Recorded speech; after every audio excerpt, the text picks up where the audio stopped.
Hi guys, நாங்கள் உங்கள் ஜெசி வேணா ஒரு இன்ட்ரெஸ்டிங்கான ஸ்டோரியில் உங்களை சந்திக்க வந்திருக்கோம். வாங்க ஸ்டோரிக்குள்ளே போகலாம். ஒரு ஊரில் ஒரு ஏழை ஒருத்தவன் இருந்தான். அவன் பேர் மணி. அந்த குறைந்த வருமானத்தில் தான் அவன் வாழ்க்கையை நடத்தி வந்தான். அப்போ ஒரு நாள் அவன் போகும் வழியில் ஒரு பழங்காலத்து காசு ஒன்று கீழே விழுந்து கிடந்துச்சு.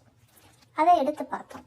அதை எடுத்து பார்க்கும்போது அது நடுவில் வந்துட்டு ஒரு தொலை ஒன்று இருப்பதை பார்த்தான்.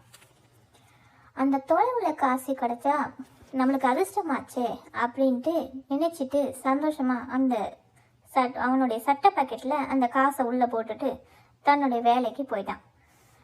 அன்னைக்கு மட்டும் அவனுக்கு நல்ல லாபம் கிடச்சிச்சு, நல்ல வியாபாரம் ஓடிச்சு. இந்த காசால் தான் நம்மளுக்கு வந்துட்டு நல்ல வருமானம் கிடச்சிச்சு அப்படின்னு சொல்லிட்டு நினச்சாங்க.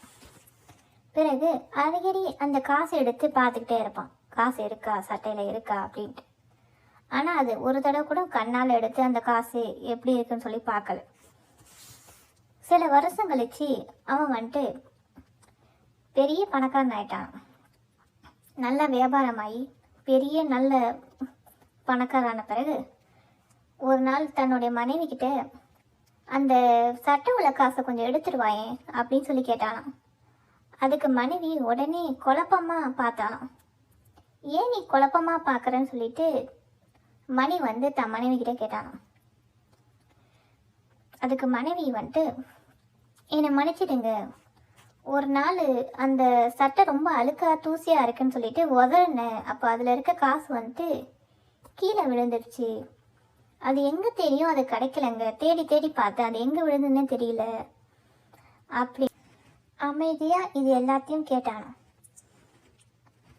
அப்போ தான் மணிக்கு வந்து புரிஞ்சிச்சு ஒரு விஷயம்.